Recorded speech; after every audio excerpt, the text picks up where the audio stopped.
अब हम यहाँ पे इसमें अपना डबल इन्फोर्स बीम का डिज़ाइनिंग वाला पार्ट अब देख रहे हैं। तो इसमें कुछ स्टेप्स हैं हमारे डिज़ाइनिंग में, जैसे कि सबसे पहला स्टेप हमारा यहाँ पे रहेगा कि हम क्या करेंगे, फैक्टर्ड अपना बेंडिंग मोमेंट निकालेंगे। तो सबसे पहला स्टेप ये है कि फैक्टर्ड बेंडिंग मोमेंट निकालना है, ये रहा पहला स्टेप। देन उसके बाद में हमारे पास में जो दूसरा स्टेप है वो है कि हमें क्या निकालना है, एमयू लिमिटिंग निकालना है। अब एमयू लिमिटिंग निकाल करके हमें क्या फ़ायदा होगा, एमयू लिमिटिंग निकाल के हमें ये फ़ायदा होगा कि हम कंपेयर करवाएंगे जो हमने पहले स्टेप में फैक्टर्ड बेंडिंग मोमेंट निकाला है उसको और एमयू लिमिटिंग को। कंपैरिजन करवाने पे हमें पता चल जाएगा कि सिंगल रिइंफोर्स्ड बीम है या फिर डबल रिइंफोर्स्ड बीम है। अब अगर सिंगल रिइंफोर्स्ड बीम होता है तो फिर हम क्या करते हैं, यहाँ पे स्टील निकाल लेते हैं इस वाले फॉर्मूले से एंड दैट्स इट, यहाँ पे हमारा सेक्शन डिज़ाइन हो जाएगा। अब सपोज़ करो कि हमारा बीएम लिमिटिंग जो आया है वो ज़्यादा आ गया है हमारे फैक्टर्ड वाले से, तो उसमें क्लियर है कि हमारा क्या बनेगा, डबल रिइंफोर्स बीम बनेगा।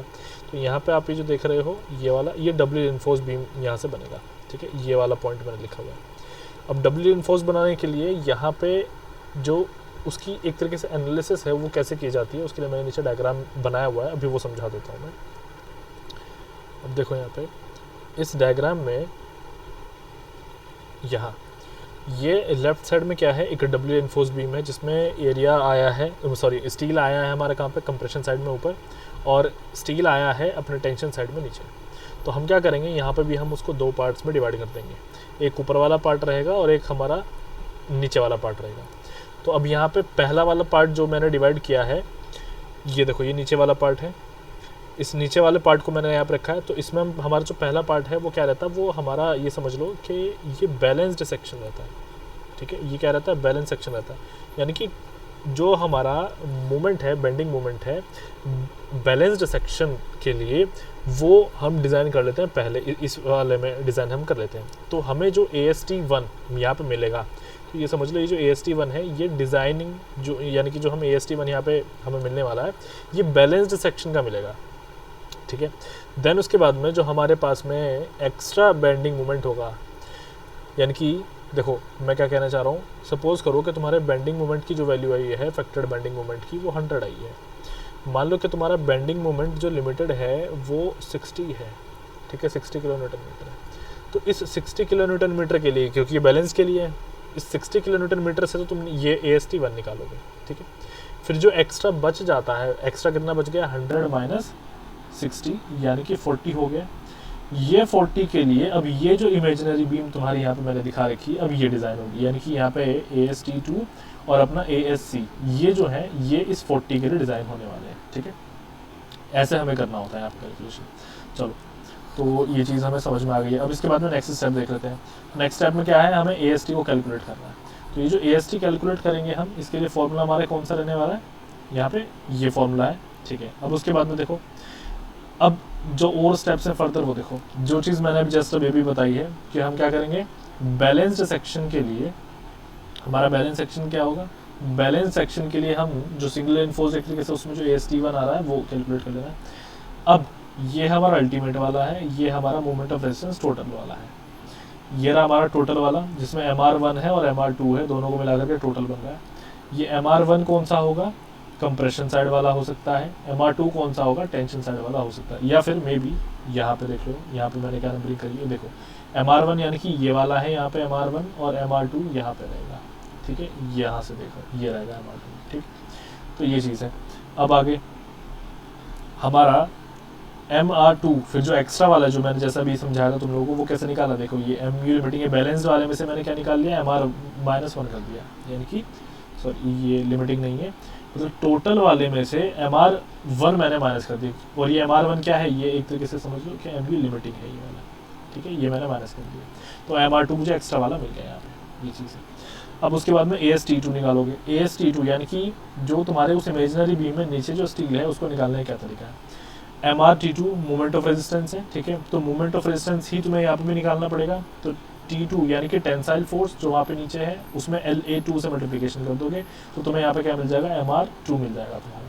और इसी से फिर मैं AST2 निकाल पाऊंगा आराम से, क्योंकि मेरे को रिलेशन पता है कैसे होगा। देखो यहाँ पे रिलेशन क्या होगा भैया, T2 क्या है तुम्हारा टेंसाइल फोर्स है, तो उसके लिए हो जाता है 0.87 FI AST2, LA2 तुम्हारा कितना हो जाएगा, D माइनस D डैश हो जाएगा, ये चीज़ है। तो इस तरीके से AST2 तुम्हारा कैलकुलेट हो जाएगा। चलो अब यहाँ पे नेक्स्ट देखो, ऊपर जो ASC बचा हुआ है उस ASC को कैसे निकाला जाए। उस ASC को निकालने के लिए मैं कंपेयर करवा दूंगा, अभी भी मैं इमेजिनरी बीम में ही हूँ, उस ASC को निकालने के लिए मैं कंपेयर करवा दूंगा टेंसाइल फोर्स को जो नीचे है और कंप्रेसिव फोर्स को जो ऊपर है। तो यहाँ पे मैंने क्या कर दिया, कंपेयर कर दिया, तो मुझे ASC यहाँ पे मिल गया। ठीक है, ये सब मुझे इस तरीके से मिल जाएगा। अब जितने भी मैंने ASC और AST2 मैंने निकाले हैं, AST मैंने निकाले हैं, वो परमिसिबल लिमिट के बीच में होने चाहिए।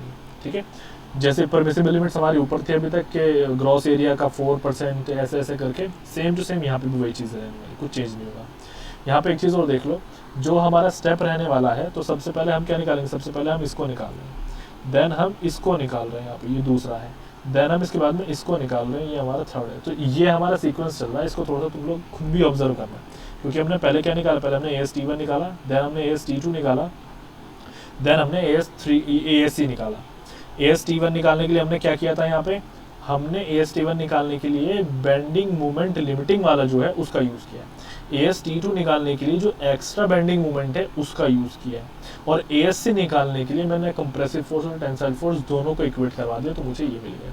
तो ये पैटर्न तुम लोग याद रखना, अपने डब्ल्यू रिइंफोर्स में जब डिजाइनिंग करते हैं तो यही हमारा सीक्वेंस रहता है और यही हमारा रूल है कि ऐसे ही हमको इसको करना है। ठीक है, चलो तो ये हो गया। अब इसके बाद हम अपना पहला क्वेश्चन यहाँ पे देखते हैं।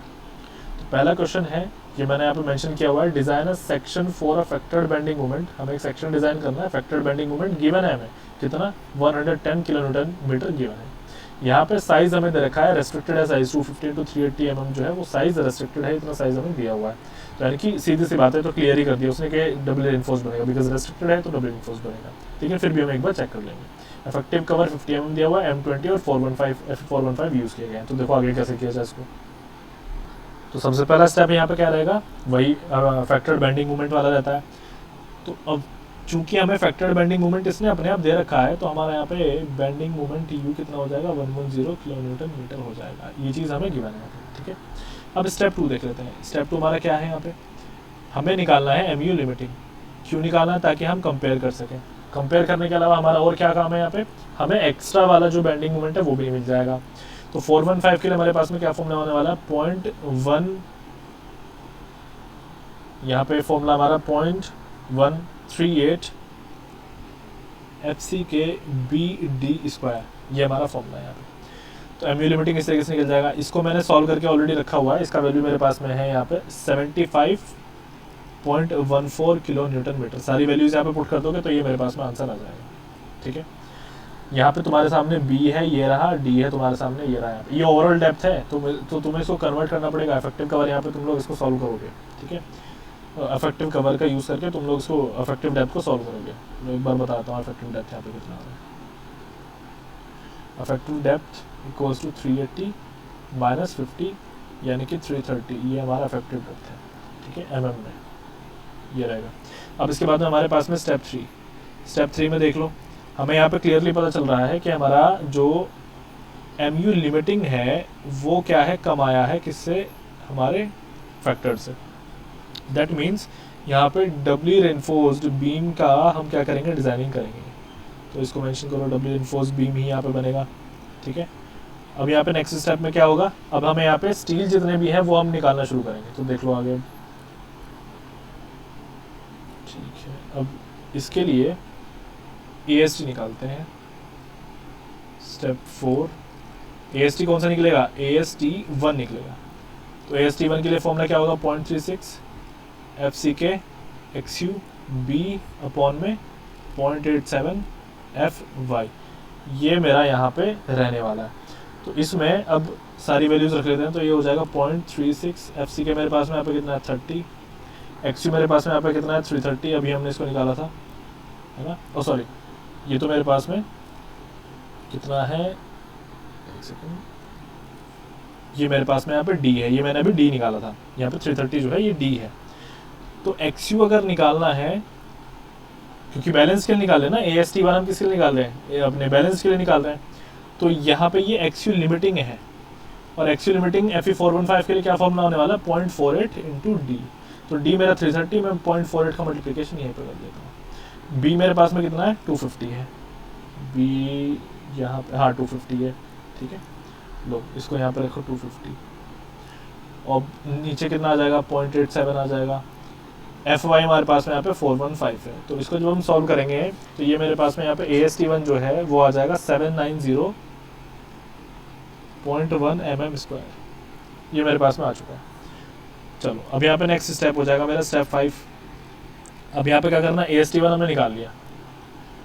अब AST2 निकालेंगे। तो AST2 निकालने के लिए हम क्या करेंगे, एक्स्ट्रा बेंडिंग मोमेंट चेक कर लेते हैं। तो फिर एक्स्ट्रा बेंडिंग मोमेंट हमारा कितना हो जाएगा, BMU माइनस MU लिमिटिंग, ये चीज़ हम करेंगे। यानी कि 110 माइनस हमारे पास में ऊपर कितना आया था, 75.14 आया था, 75.14। तो एक्स्ट्रा हमारे पास में कितना है, इस एक्स्ट्रा के लिए हम डिज़ाइनिंग करेंगे अपनी किसकी, AST2 की। ये है 34.86 किलो न्यूटन मीटर। ठीक है, चलो अब ये हमारा नेक्स्ट स्टेप हो जाएगा step 6, calculate AST2। Calculate AST2। तो AST2 निकालने के लिए क्या फॉर्मूला है हमारा, MR2 तो है, ये क्या है, ये MR2 तो है। तो MR2 इक्वल्स टू T2 यानी कि टेंसाइल फोर्स, और LA2 ये हो जाएगा टेंसाइल फोर्स का formula 0.87 FI AST2 into D minus D dash, ये हो जाएगा। चलो इसमें वैल्यूज रखो अब यहाँ पे। MRT2 हमारा कितना है 34.86 इक्वल्स टू 0.87, FI की वैल्यू 415 है। AST2 हम अभी यहाँ पे निकालने वाले हैं, हमें नहीं पता है। D जो है हमारे पास में यहाँ पे कितना है 330 है, और इफेक्टिव कवर उसने हमें 50 दे रखा है, तो ये रहा 50 कर लो।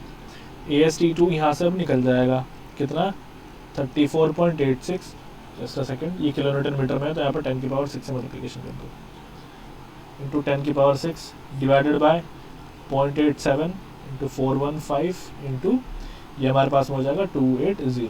तो यहाँ पे AST2 जो है वो मैंने सॉल्व करके रखा हुआ है, जो कि आ जाएगा 344.8 mm²।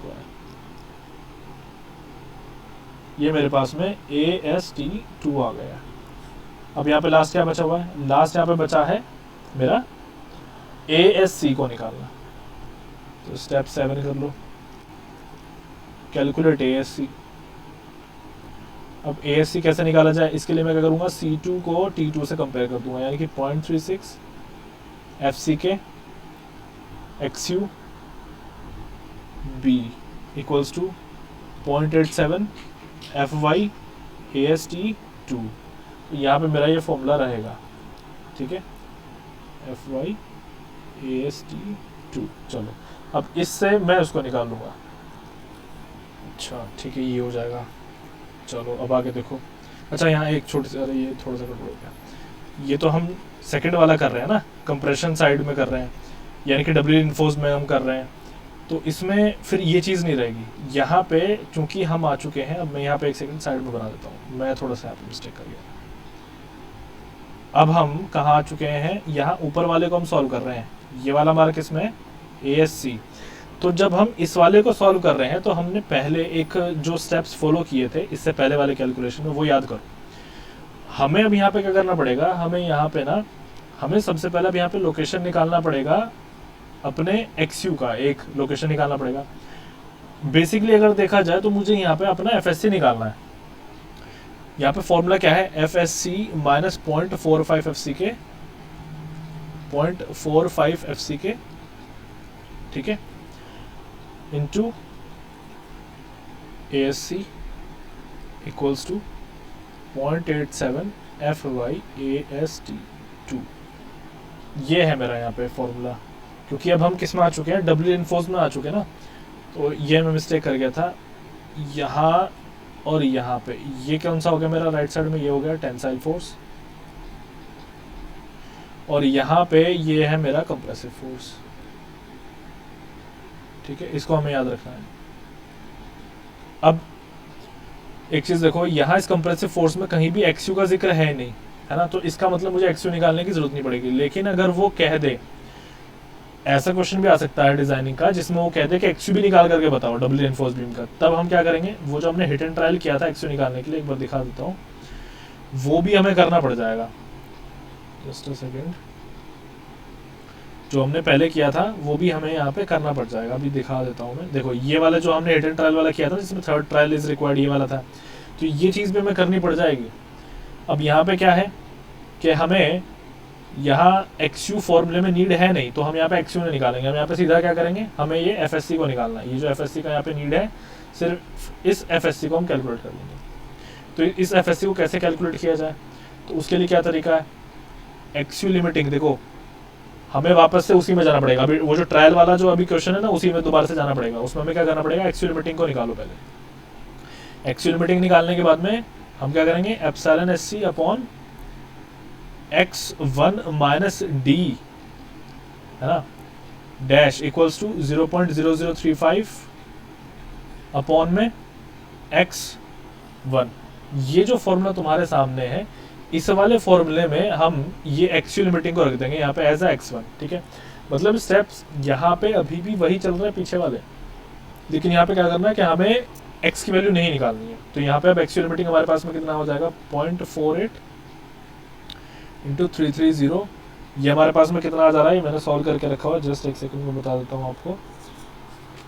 ये यहाँ पे आ रहा है मेरे पास में 1458.4, ठीक है, ये आ रहा है। तो यहाँ पे अब वैल्यूज रखो, तो एप्सिलॉन SC को हम यहाँ पे निकालेंगे 0.0035 इंटू 158.4 माइनस डी डैश का वैल्यू हमारे पास में कितना है, 50 दिया हुआ था हमें कवर उसने, नीचे 158.4। तो ये जो वैल्यू आई है एप्सिलॉन SC की, ये 0.00239 एप्सिलॉन SC आ गया। अब मुझे आगे क्या करना है, 0.00239 है, इसको वापस से उस टेबल में लेकर के जाओ, वो जो टेबल मैंने ऊपर बनाया था, क्योंकि मुझे FSC का जरूरत है ना यहाँ पे, तो वो FSC निकालने के लिए उस टेबल का जरूरत पड़ेगा। देखो 0.00239 मेरा आंसर आया, यानी कि 239 का मतलब क्या है, 0.00239 यहाँ पे आएगा बीच में जहाँ पे मैंने लिखा है। तो FSC मेरा कहीं यहाँ पे आएगा।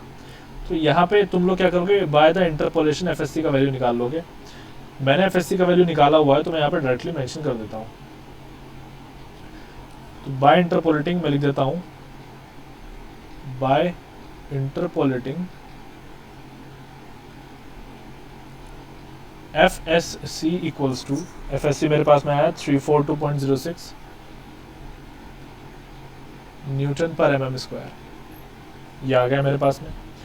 अब बस ये वैल्यू को पुट कर दो ऊपर फॉर्मूले में। टू कैलकुलेट ASC,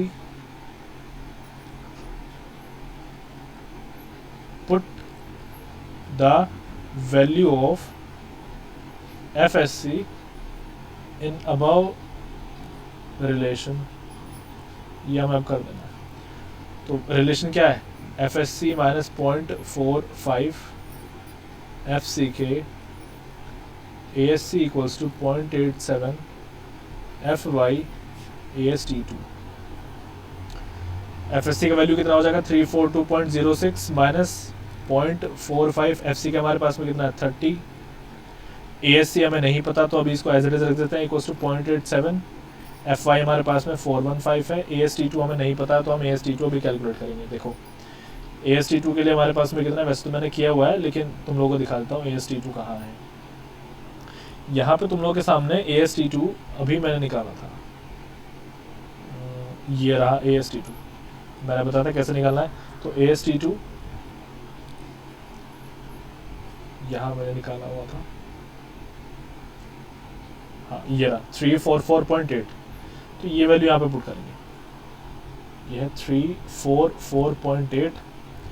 तो ASC equals to 0.87 into 415 into 344.8 upon में यहाँ पे आ जाएगा 342.06 माइनस 0.45 इंटू 30, ये हमारा आ जाएगा। तो यहाँ पे ASC आ रहा है हमारा कितना, यहाँ पे ASC आ रहा है 373.77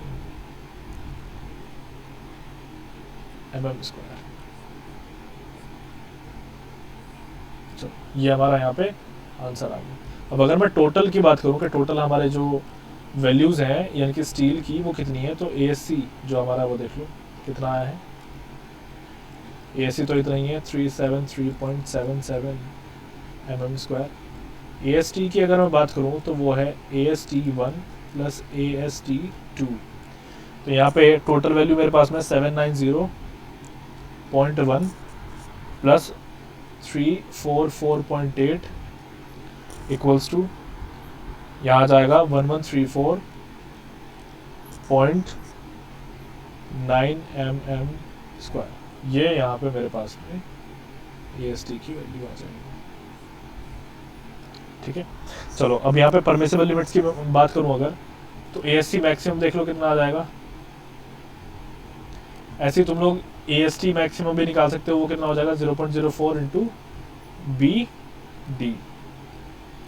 तो 0.04 इंटू बी हमारे पास में 250 था और डी हमारे पास में कितना था, जस्ट अ सेकंड, डी हमारे पास में 380 था। यहाँ हो जाएगा 380। तो ये मेरे पास में यहाँ आ जा रहा है 3800 mm स्क्वायर। तो देख लो हमारा जो आंसर है वो इससे कम ही है, ASC जो है वो कम है किससे, 3800 mm स्क्वायर से। और ये जो है ये अंडर द लिमिट है, ये सब कुछ with in the permissible limit से मैंने चेक रखा है, आप लोग चाहो तो और चेक कर सकते हो। तो ये जो है हमारा यहाँ पे डब्ल्यू एनफोर्स बीम का डिजाइनिंग भी खत्म हो गया। अब इसके बाद हमारा नेक्स्ट चैप्टर शुरू होगा, अब उसको देखते हैं।